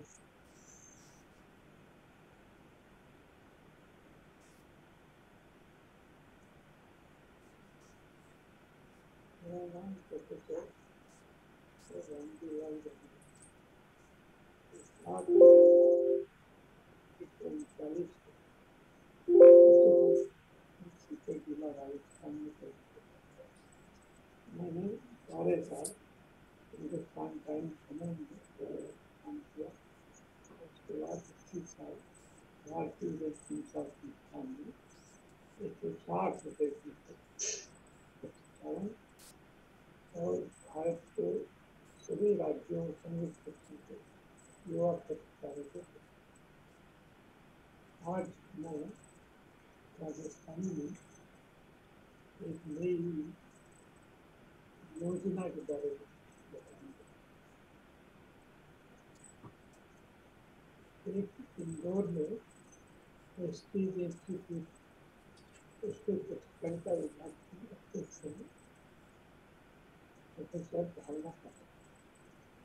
उनके दिमाग में आया कि media के बारे में एक प्रतिकोष बनाना।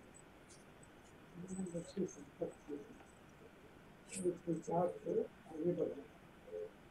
हमारे साथ जुड़े उसके बाद से हमने पहले हिंदी में शुरुआत की, उसके बाद 10 भारतीय भाषाओं और बोलियों में उसका रूपांतरण। आज 11वीं भाषा राजस्थानी में उसका जो पहला शब्द है उससे शुरुआत की। सबसे पहले ये बताना जरूरी है कि 11 का शुभ किनारा। हमारे यहाँ जब भी कोई शुभ कार्य होता है, उसे जमाई नहीं आता है, तो हम जो है शुरू लगा कर विचार देते हैं यही ठीक हो सकती है। इसलिए 11 गाँव इसलिए राजस्थानी की 11वीं भाषा है। अंग्रेजी में एक शब्द है मीडिया पोलराइजेशन। इसके 2 भाग हैं। पहला भाग है मीडिया। मीडिया समझना जरूरी है। एक विचार या समाचार वह छवि को एक या अधिक व्यक्तियों तक पहुँचाना संचार करेगा। तो संचार का जो तरीका अपनाया जाता है वो कहलाता है संचार। इसी का अंग्रेजी में शब्द है वो है। उसके बाद दूसरा शब्द अथवा छवि को एक या अधिक व्यक्तियों तक पहुँचाना संचार करेगा। और संचार का जो तरीका अपनाया जाता है वो कहलाता है संचार मंत्र। इसी का अंग्रेजी में शब्द है वो है मीडिया। उसके बाद दूसरा शब्द आता है पोलराइजेशन। पोलराइजेशन का मतलब है किसी चीज को एक तरफ मोड़ना। यहाँ सवाल आता है कि मीडिया का पोलराइजेशन क्या होता है। सबसे पहले यह समझना जरूरी है कि पोलराइजेशन से नफो नुकसान की है। कोई नफो तो नजर आ नहीं रहे लेकिन नुकसान काफी ध्यान में आते। इसलिए पहली बात तो यह कि मैं अपनी बात दो उदाहरणों से समझाऊं। कहानी आदमी है जो क्यों है कि सबसे पहले वो साफ पानी मांगे। अगर बांस आ रही हो तो वो कोई पानी तो होती है। ठीक रहेगी। आजकल त्योहारों का मौसम चल रहा है। अभी हाल में दिवाली वगैरह मनाई है या दूध मिलाया। अब इसमें लोग जो मिठाई लेते हैं वो कभी मिलावटी मिठाई नहीं खरीदते। सबसे पहले देखेगा कि मिठाई जो है वो सही शुद्ध बनेगी नहीं। तो जब आदमी खाने पीने की चीज में इसका ध्यान रखे कि जो विचार का भाव है उसके अंदर में कोई गड़बड़ हो गया तो वह लोग में बुरी लगने लगी। अब ये है कि पोलराइजेशन में एक मतलब पोलराइजेशन में कोई एक विचार की तरफ एक तरफ मोड़ने की कोशिश करना या कोई खास मिनट की वो कहने के चक्कर में आदमी में भी अच्छाइयों को साफ करते रहे। ये इसके इसे अलग होती कि समाचार जो समाचार पाने वाला वही साफ चाहता है वो उसको वो बनने नहीं मिलेगा। तो मन में कोई खोट आ जाएगा, कोई रंग आ जाएगा, कोई पहली सी आदमी की धारणा बनने की जो वो गोलमा आ जाएगा। तो इससे विरोध होकर लोगों ने बाद में परेशानी होने लगी आई। उनको जो है दूर समाचार का भाव है उससे दूर जाने के लिए इच्छा होने लगी।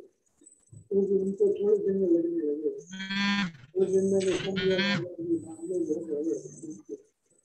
तो वह समाचार का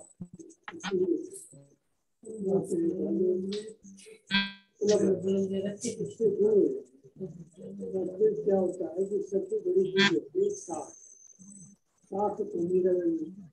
क्योंकि जब हर चीज जो है बार बार बने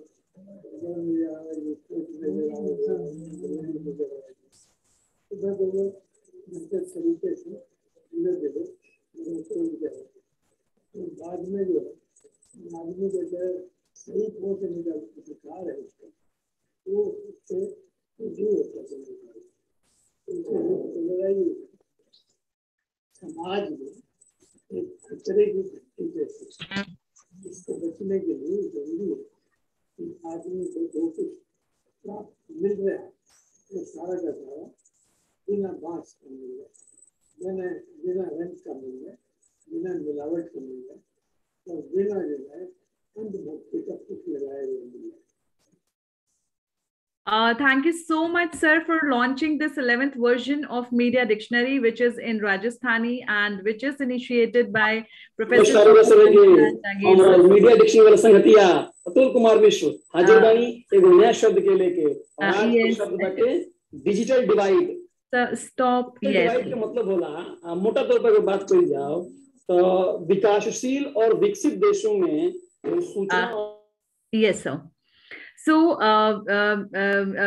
thanks for bearing with the audio level. Actually, we know it was quite low. Actually, that is also the beauty, or we can say, you know, that is the strength of Media Dictionary, that professional people are not making videos for Media Dictionary. I mean, many people are there who have first recorded the video and they are contributing for it, and no audio actually device was added. So that was the reason, I mean, voice was quite low. Now I will request Professor Dr. K.V. Nagaraj sir for his concluding remark on this international webinar on promoting media and information literacy. Over to you, sir.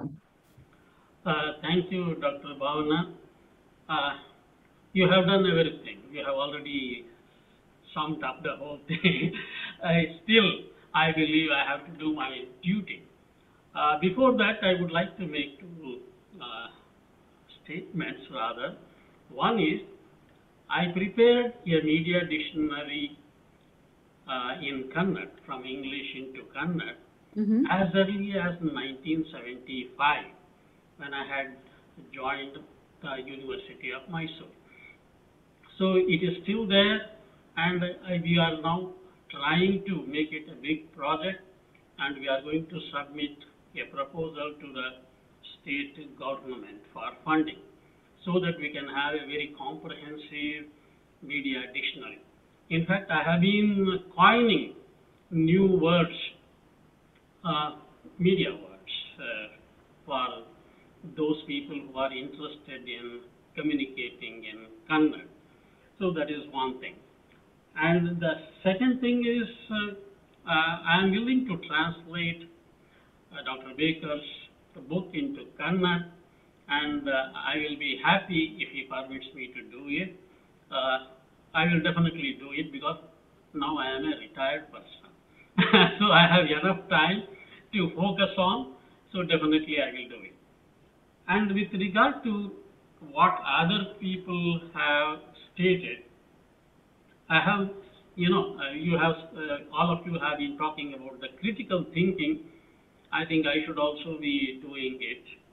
When Sri Jagtar Singh talked about quality of information, my doubt comes from the very fact that what are the real parameters to decide the quality of information? I am not talking about the theoretical aspect of it. I was a professional journalist once upon a time, and you know, the way we decide this is to be published, this is to be given out, you know, the parameters are different. We go by the market, we go by the audience, whoever it is. So that is important. And when Jagtar Singh ji talked about empowerment, I believe that that is the correct way of thinking about media literacy. And he has also spoken about the 5 dimensions and also UNESCO's media literacy programs. And ultimately, he said that everything is for human development. So these are the things, and I have got my own queries regarding each one, because the way we talk about human development is different from what many people in the West think of. So, you know, because I have been doing some kind of research on, you know, the religious communication, particularly between two sages, a comparative study between two sages, Adi Shankara, whose statue has been inaugurated by the Prime Minister today, and also Ramanuja, a Vishishtadvaiti, and how their communication patterns were different in reaching out to the masses. When we talk of mass communication, I'm just thinking on those lines. So human development, if you put it in the religious or spiritual perspective, I think it can be different. I don't want to talk much about the concept of nirvana and whatever it is.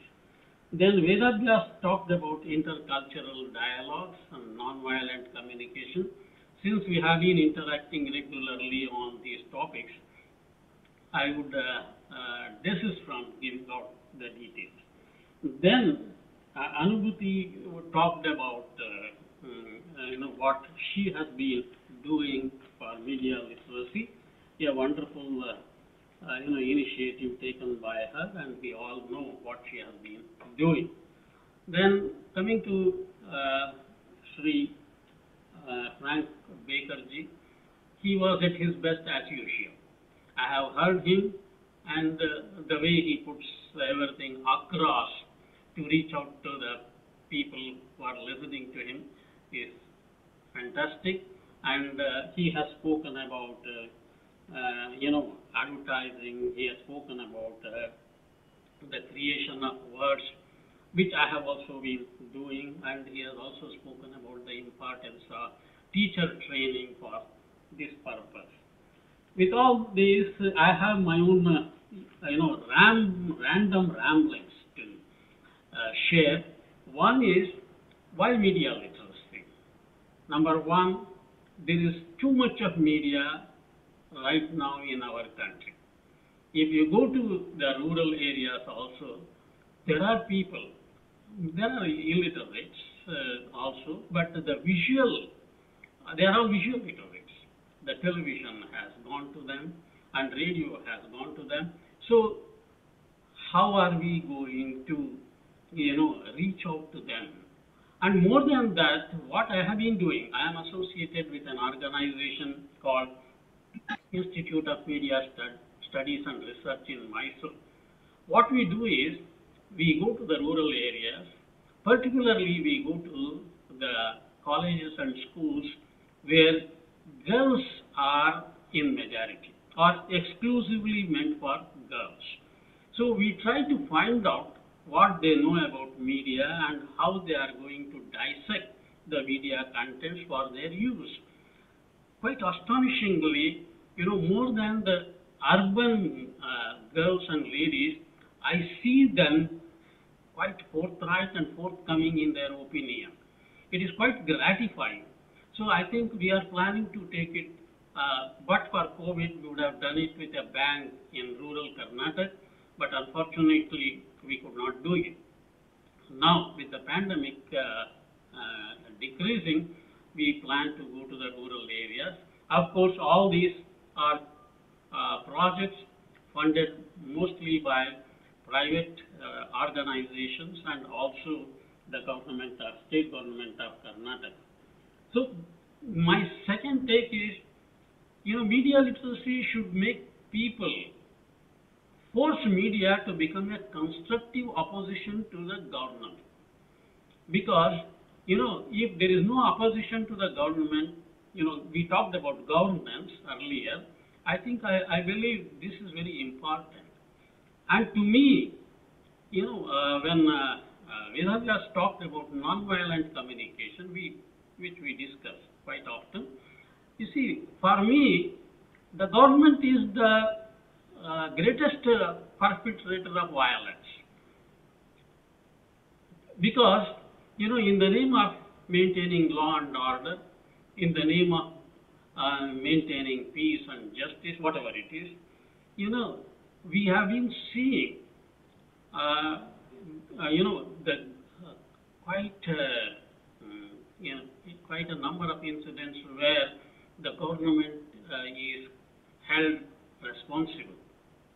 And that's why we have got the Human Rights Commission. Can we have a society without government? Can we make people so much media literate they can make, of course, I don't want the media to become the government, but, it is, I know it is a crazy idea, but still, I believe we can think on those lines. And we have been talking about media literacy for literate people. We have not talked about media literacy for illiterate people, isn't it? I think we should also think of that dimension where illiterate people should also be, considered for media literacy. There are many tools to reach out to them. It is possible. This is, and another important point I would like to stress is, Anubhuti talked about omission in contents. I am going to talk about the suppression of information. You see, suppression of information is also very important because what we get is, it is something which is totally different. The gatekeeping function of the media, it gives something which should be taken for granted by the audience. So this is quite important that we must also, that's why we say, we have to dig deep into the facts to get what is true. Unfortunately, it is not happening. And another important point which I would like to mention is we have been talking about, imparting justice, imparting, social equity, everything. But the question is, suppose the media become the moral policeman of the society, how to accept it? I think media literacy is very important because in India today, we have been witnessing, some, if not every media house, some media houses are trying to promote this kind of, moral policing. I think media literacy plays a role here. And already we have spoken about hate speech and statements of hate by the people. It is a universal phenomenon. My question is what kind of values we should promote in such an environment and how media literacy can help people to, distinguish between what is right and what is wrong. I believe these are the things that we will have to talk of. And, another important point is media should not become a partner in oppressing and suppressing the, the people in the society. So it should not happen, and I think media literacy is very important in that direction also. So this is quite, and another important point I would like to mention is the political patronage of media. I think we have to tell people this is not correct in a vibrant democracy like India. So already we have spoken about catching the young people for media literacy, but people have been talking about collaboration to reach out to the people, the masses. I would suggest a greater coalition of, the academic institutions, civil society organizations, and others, so that we can take the media literacy programs to the nook and corner of the country. Right now, I don't want to talk much about an international coalition, but the best thing is to start with, our own backyard, that is India. And lastly, I would like to mention, I can go on talking because I know it is, I have not time constraints, and I have already spoken about hypermediacy, but I am also to talk about hybrid hypermediacy. This is one thing where it is creating a new kind of culture among the youngsters. So this is, when we talk about media literacy, we should also take into account, as has been pointed out by earlier speakers, the cultural aspects of a society. and India is a vibrant society, and India has to take lead because we are more than 1 billion people, where media explosion, media education explosion is also taking place in such a manner that every second street corner has got a media institute in big cities. So lastly, I would like to suggest media literacy for media educators. It is very important because media educators, many of them teach media without knowing what is happening at the ground zero level. I believe, if we can make concerted efforts, it is possible that we will be doing a great service to the cause of media literacy. Thank you very much, Bhavana, for inviting me and to share my crazy ideas with all of you. Thank you very much. Thank you so much, sir. You left us with, so many questions to think on. Right, and I'm thankful to our chief guest, Frank W. Baker, sir. I'm thankful to our keynote speaker, Dr. Jagtar Singh, sir, invited speaker, Dr. Vedabhyas Kundu, sir, and Anubhuti Yadav, ma'am, and our session chair, Professor Dr. K.V. Nagaraj, sir. And last but not the least, all lovely participants from India and abroad, and my lovely students of Prestige Institute of Management and Research, Indore. So on behalf of Media Dictionary Initiative, Indian Association of Mass Communication, and Prestige Institute of Management and Research, Indore, I thanks to all dignitaries and all participants. So thank you, everyone. And I'll request the students to kindly stay back for the attendance. Thank you, everyone. Thank you so much.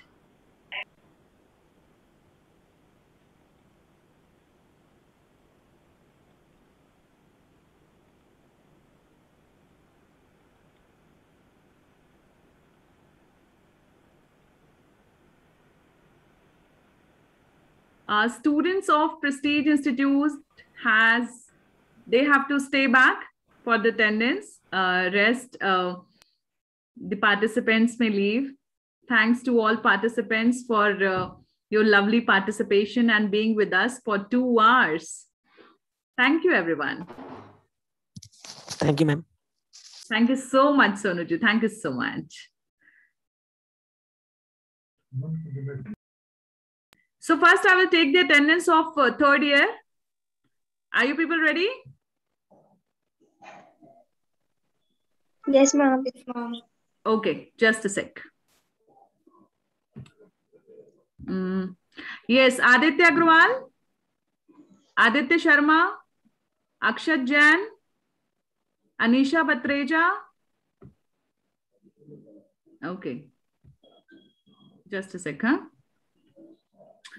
Anjali Singh, Anshul, Ayushi Gangrade, Ayushi Pathak.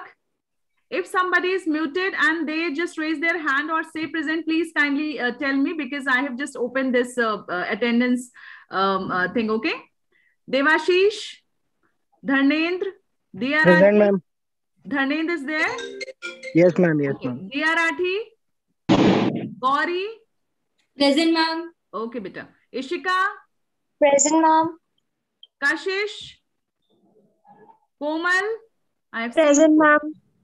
Krisha is not there. Kritik. Present, ma'am. Okay. Kush. Present, ma'am. Good. Mehak Vijay Vargiya. Manas. Mishika. Nishchay. Nishtha. Nushank. Yes, Nishtha is there. Yes, ma'am. Okay. Nushank. Prachi. Prateek. Ma'am. Yes. Ma'am, Prachi was present. She got disconnected. Okay, no issues. Okay, tell me. If other. Ma'am, Nishya was also there. Who was there? Nishchay. Yes, ma'am. Okay, fine. Prateek. Priyanshi. Purvi? Present, ma'am. Purvi Purvi present. is there. Rahul? I have seen Present, ma'am. Rahul. Okay, Rajpreet? Rajpreet? Rajpreet is there?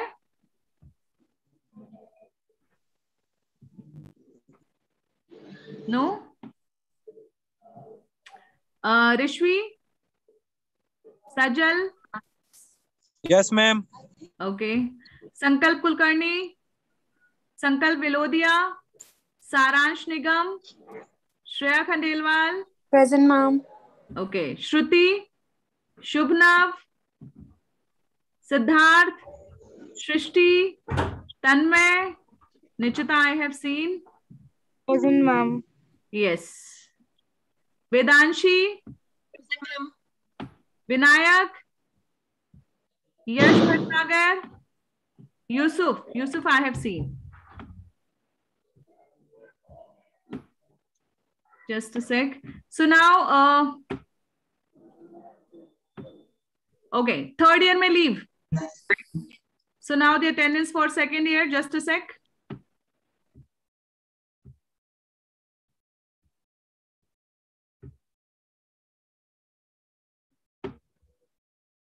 Just a minute.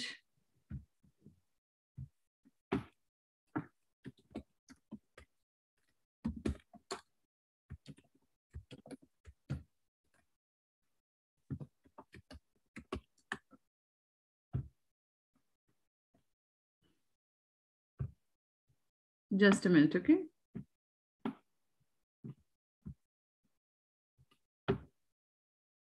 Yeah, quickly tell me. Arna Bhagwat? Present, ma'am. Anshul? Ashwin? Avni Dubey? Ayan? Present, ma'am. Avni is there, okay. Ayan? Divyaditya? Present, ma'am. Divya is there, good. Garvit? Govind? Harry? Present, ma'am. Harsh? Isha? Present, ma'am. Good. Kanishka? Kashish? Present, ma'am. Keshav? Kashish is there. Mehak? Mihir? Mohit? Ridani? Muskan? Present, ma'am. Nanish?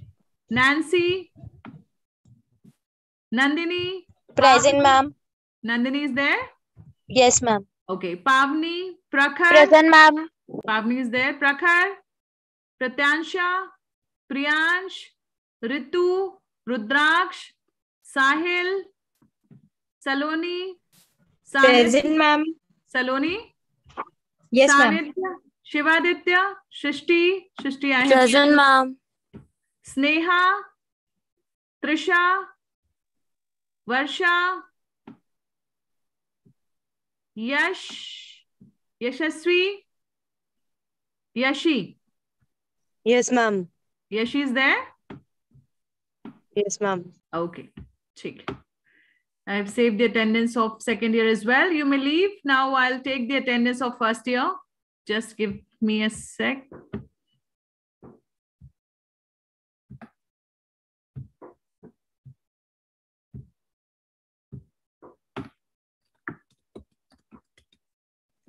Ma'am, have you marked my attendance?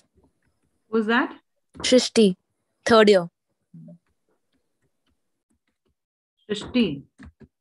I have to check it again. I mean, if you spoke, then definitely I have. Ma'am, I've put it on the chat. So I haven't seen that, because I've just opened this dashboard of attendance one. So I'll just check it out. No issues, Shrishti. Okay, thank you, ma'am. You're welcome. Yes, so I'm taking the attendance of first year. Just a sec.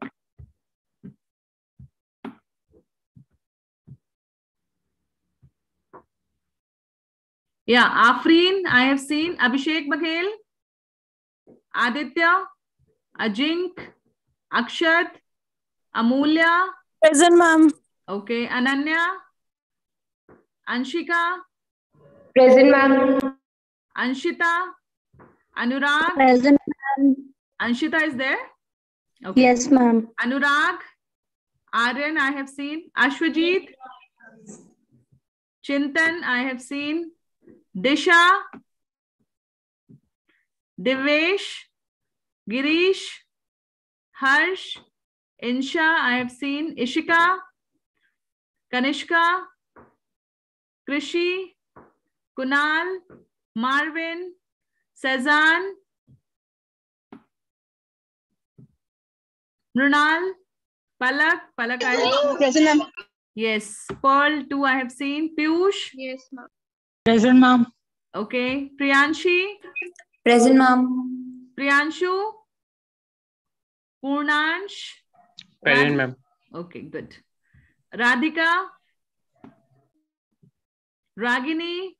Riya Divedi. Riya Kushlani. Riya Sunahare. Riyansh Khatri. Present, ma'am. Riyansh. Yes, ma'am. Yes. Who's saying present, the female one? Riyan. Roshni. Okay, Roshni. ठीक है. Sanvi. Sanket. Shivam. Siddhant. Yes, ma'am. Siddhant. Shivam. Okay, Shivam. ठीक है. Siddhant. Siddharth. Sneha. Tanishka. Vanshita. Vanshita. Who's that? Sneha? Tanishka. Tanishka. Okay. Vanshita. Yes, ma'am. Okay. Vipra. Present. Vishal. Yash.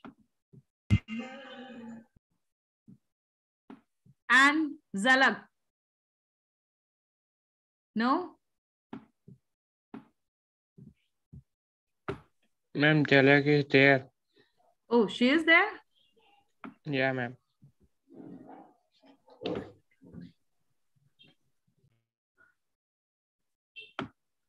Fine. Thank you so much. Thank you, everyone. Ma'am, you didn't take my name. I'm Charvi. Charvi. Yeah, ma'am. Not mentioned there. I should just write it ma'am down. चारवी name update होना बाकी है. बाकी है ना? हाँ, mention है. Charvi, I have just mentioned it. जैसे ही आपका वो हो जाएगा, बेटा, we will just give you the attendance. And tomorrow classes as per schedule, ma'am. 12:30 So to 5. tomorrow, yes, tomorrow's class will be as per the schedule. So kindly join the class, and there is no online class. Okay. Okay. All will be offline mode. Yeah. Thank you so much. Thank you so much, Zubair sir. Thank you, For ma'am. this lovely coordination and organizing it. Thank you so much. Thanks to everyone for